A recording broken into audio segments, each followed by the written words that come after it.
Assalamualaikum warahmatullahi wabarakatuh.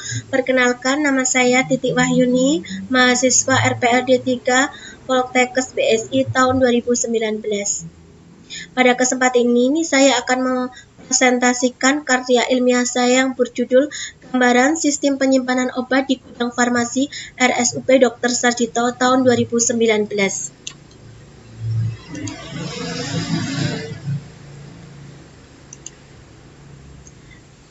Latar belakang dari karya ilmiah saya. Pertama, pelayanan farmasi merupakan pelayanan penunjang sekaligus menjadi revenue center utama bagi rumah sakit karena hampir 90% pelayanan kesehatan di rumah sakit menggunakan perbekalan farmasi.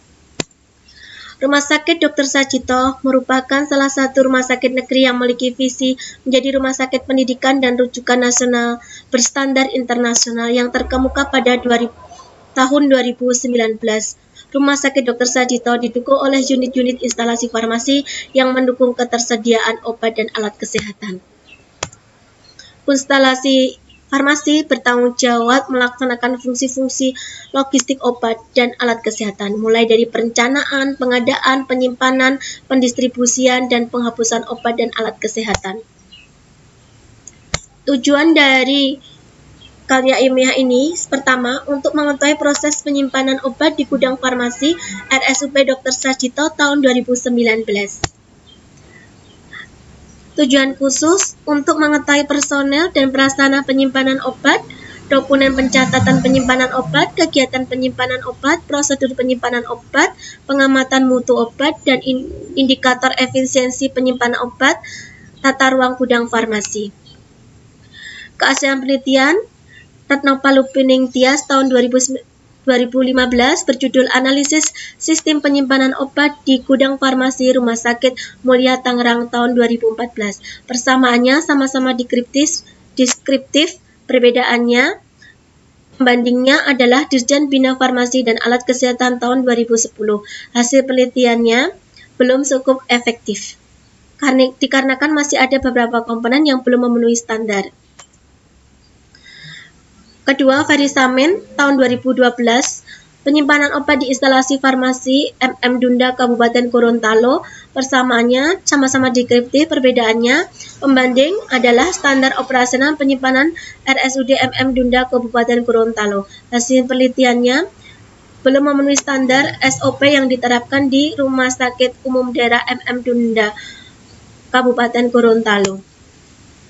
Rumusan masalah. Pertama, bagaimana sistem penyimpanan obat di gudang farmasi RSUP Dr. Sarjito tahun 2019. Kedua, apakah sistem penyimpanannya yang meliputi unsur personel, prasarana penyimpanan obat, dokumen pencatatan penyimpanan obat, kegiatan penyimpanan obat, pengamatan mutu, indikator efisiensi penyimpanan obat, tata ruang gudang farmasi sudah sesuai dengan SOP yang diterapkan di Rumah Sakit Umum Dr. Sarjito? Penyimpanan obat.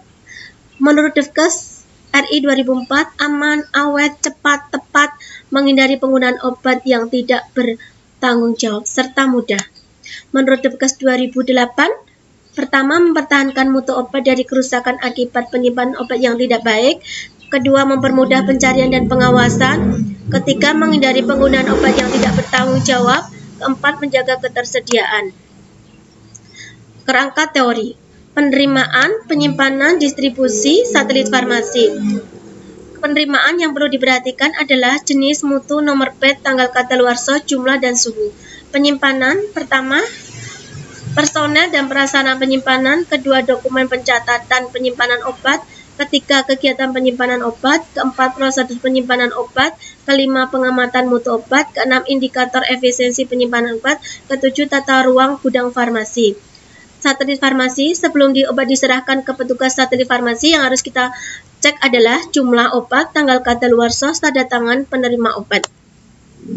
Kerangka konsep.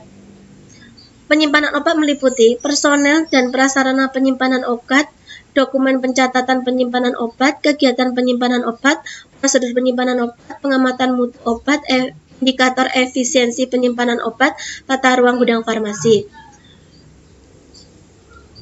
Personel dan prasarana penyimpanan obat yang akan kita observasi adalah kedisiplinan personel gudang farmasi dan fasilitas yang digunakan, dokumen pencatatan penyimpanan obat yang kita observasi, kartu obat.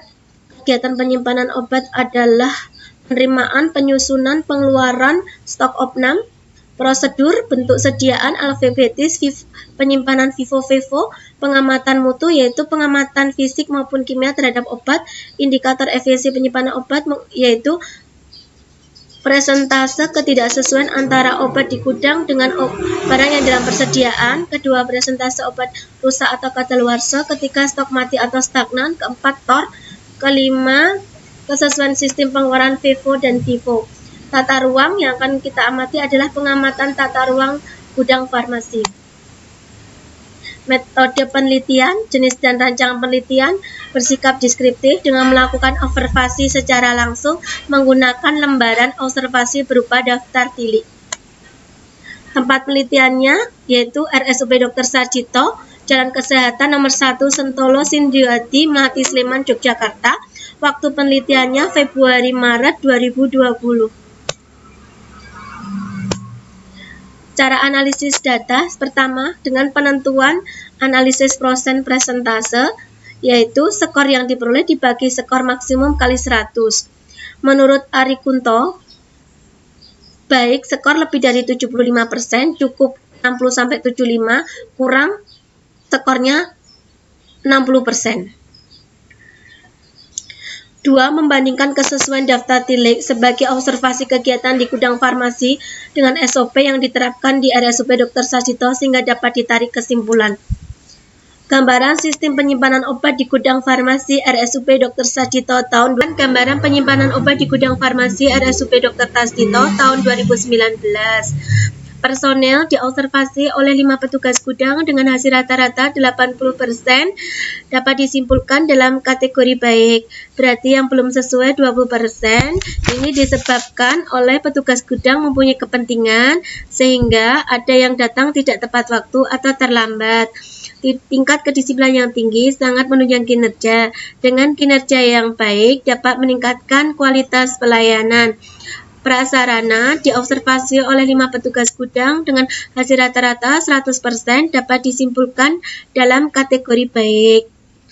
Dokumen pencatatan penyimpanan obat diobservasi oleh 5 petugas gudang dengan hasil rata-rata 100% dapat disimpulkan dalam kategori baik. Kegiatan penyimpanan obat diobservasi oleh 5 petugas gudang dengan hasil rata-rata 100% dapat disimpulkan dalam kategori baik. Prosedur penyimpanan obat diobservasi oleh 5 petugas gudang dengan hasil rata-rata 88,89 dapat disimpulkan dalam kategori baik. Dari hasil tersebut yang belum sesuai 11,11% disebabkan masih ada obat yang tidak pernah digunakan atau stagnan disimpan di dalam rak. Seharusnya obat itu dipisah, tersimpan di rak tersendiri agar mempermudah pemantauan obat tersebut. Pengamatan mutu obat diobservasi oleh 5 petugas juga dengan hasil rata-rata 90,91% dapat disimpulkan dalam kategori baik. Dari hasil tersebut yang belum sesuai adalah 9,09% karena obat-obat yang ada di gudang farmasi terlalu banyak sehingga tidak muat bila semua obat dimasukkan dalam lemari rollback. Akibatnya obat tertumpuk di atas palet terlalu tinggi. Rollback merupakan lemari dorong untuk menyimpan obat dalam kapasitas besar yang dapat digerakkan dengan manual atau penggerak mekanik. Indikator efisiensi penyimpanan obat meliputi perhitungan ketidaksesuaian jumlah obat. Hasilnya 0%, baik. Ini merupakan kesesuaian antara jumlah fisik obat, jumlah yang ada dalam komputer, dan jumlah yang ada dalam pencatatan kartu styling obat. Kedua, stok mati, jumlahnya 7,44%, belum memenuhi standar Ditjen Kefarmasian, harusnya 0%.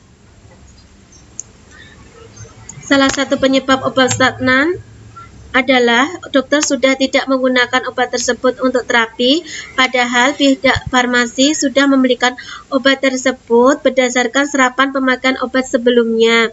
Ini diperlukan koordinasi yang baik antara pihak dokter dan farmasi agar tercipta keselarasan dan terhindar dari obat yang stagnan. Obat stagnan bisa menimbulkan dampak yang tidak baik dan merugikan rumah sakit. TOR diperoleh hasil 12%, nilai terendah 0%, nilai tertinggi tak terhingga, semakin tinggi semakin baik dan efisien. Presentase barang yang rusak atau kadaluarsa di Sarjito stok opnam dilakukan 4 kali. Periode pertama 1,10%, periode kedua 1,8%, periode ketiga 0,75%, periode keempat 0,66%, rata-rata 0,89%, belum memenuhi standar Ditjen Bina Kefarmasian, harusnya 0%. Penyebab obat kadaluarsa salah satunya obat stagnan yang terlalu lama. Penerimaan yang tidak teliti juga sebagai penyebab kadaluarsa karena ekspert pendek tidak diperhatikan dengan teliti. Obat rusak disebabkan karena perubahan warna, yaitu terjadi pada obat diasil. Belum diketahui penyebabnya karena sudah disimpan pada sesuai prosedur, yaitu suhu 2-8. Obat rusak karena pecah, kelalaian petugas. Obat ekspres bisa diretur ke distributor. Contohnya Hyperhep karena perjanjian sebelumnya pada waktu pemesanan dan penerimaan. Usaha yang dilakukan untuk menimbulkan obat kadaluarsa di gudang farmasi adalah dengan dilakukan pencatatan dan evaluasi 6 bulan mendekati kadaluarsa. Semua obat yang 6 bulan mendekati kadaluarsa diolah dan dilakukan evaluasi dengan konfirmasi ke satelit farmasi agar menggunakan obat yang mendekati kadaluarsa terlebih dahulu dan meminta bantuan dokter untuk meresepkan obat tersebut. Konfirmasi ke distributor juga dilakukan dan agar bisa meretur obat yang mendekati kadaluarsa untuk ditukar dengan obat yang expired panjang. Penyimpanan dan pengeluaran FIFO juga sudah dilakukan untuk mengurangi jumlah obat yang kadaluarsa. Kesesuaian sistem pengeluaran FIFO ada pada lampiran 4 dan nomor 4 sudah dilakukan. Tata ruang gudang farmasi dilakukan observasi oleh 5 petugas gudang dengan hasil rata-rata 81,25 dengan kesimpulan baik. Hasil tersebut dapat disimpulkan bahwa masih ada 18,75 yang belum sesuai, disebabkan oleh jumlah obat yang diterima tidak sesuai dengan kapasitas gudang. Jumlah obat terlalu banyak sehingga menimbulkan penumpukan yang tinggi dan dengan kardus yang di atas palet. Rumah sakit Dr. Sarjito merupakan rumah sakit pusat dengan jumlah pasien yang banyak, memerlukan jumlah obat yang banyak. Dan masih ditemukan juga keadaan bocor sehingga bila hujan air membasahi lantai. Dari pihak farmasi sudah melapor tapi belum ada tindak lanjut untuk pembenahan. Kesesuaian daftar obat milik terhadap SOP Rumah Sakit Sarjito hasil 100% sudah sesuai dengan SOP. Terima kasih. Wassalamualaikum warahmatullahi wabarakatuh.